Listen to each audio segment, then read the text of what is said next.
Hi, this is Avi Levi with Levi Design Build. This is our seventh video in the series of videos for ADU Development 101.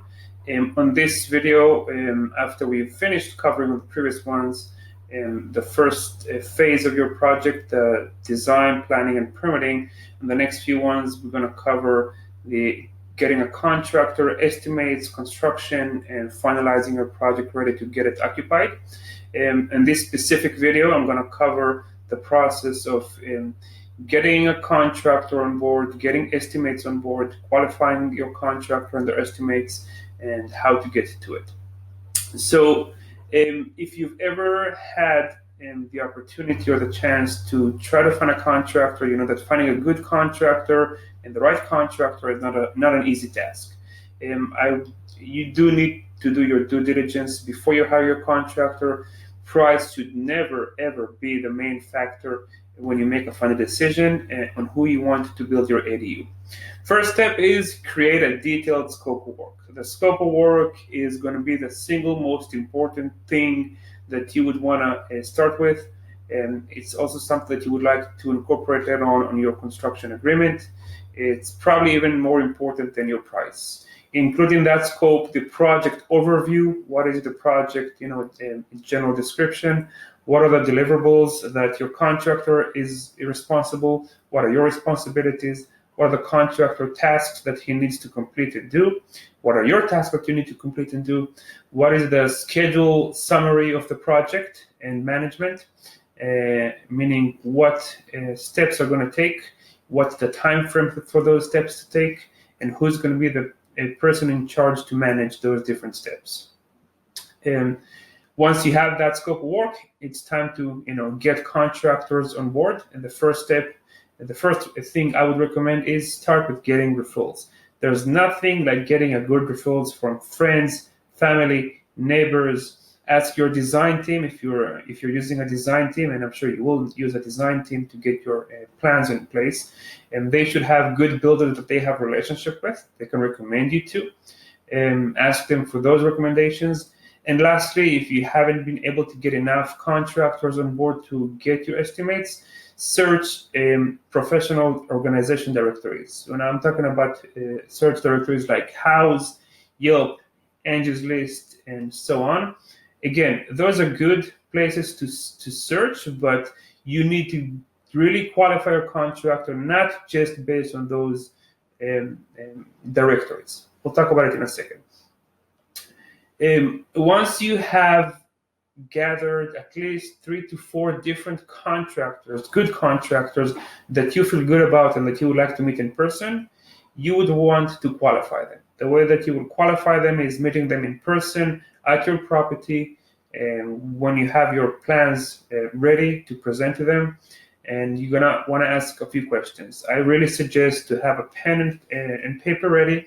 Ask those questions. Make your notes. Take as many detailed information as you can, and this way it's going to make your life easier when you come to make a decision. Who is it that you would want to work with?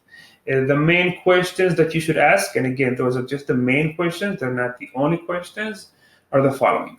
First, are they licensed? Easy to check. They just need to provide you with a license number that you can check on California State License Board. It can easily be checked online. Second, do they have insurance? And if they do, what type of coverage?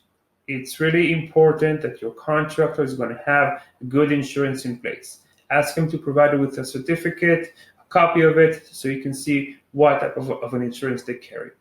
And what is their permanent business address? If you see that their business address is their home, don't get scared or alarmed about it. It's okay. There's a lot of good contractors that are working from home. And next, have they ever done an ADU project before? Yes, there are really good contractors out there that are good with kitchens, bathrooms, remodeling, maybe small home additions, and really, good contractors. But if they haven't done an ADU before, it's a totally different beast. It's a different animal. It's a different type of project. Yes, they can probably do it, but my recommendation is get a contractor that has done an ADU project before. Next, do they have references? A good contractor will have good references to send you to that you can talk to, you can call them, and even, in some cases, go and visit their finished project. It shouldn't be a problem for a good contractor.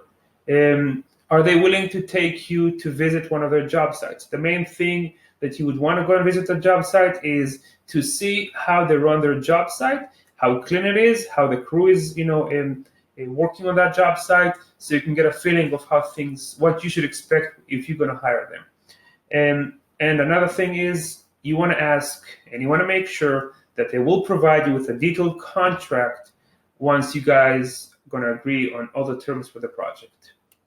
Once you finished qualifying your contractor, it's time to get their estimates and qualify those estimates. Qualifying the estimates that you're getting from a contractor should be easy if you have done your own scope of work, because you would want them to bid based on your scope of work.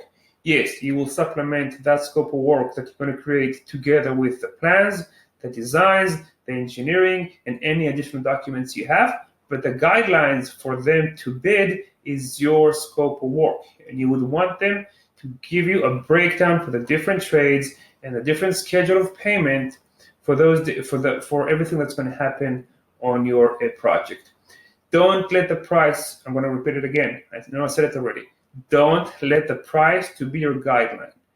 If you see a number, a contractor that is coming 25-30% below all the other contractor, that's called a low bidder, throw it out. You do not want to deal with a low bidder. Low bidder means that either he's cutting corners, or worse, he's desperate for work. You don't want to deal with someone that is desperate for work.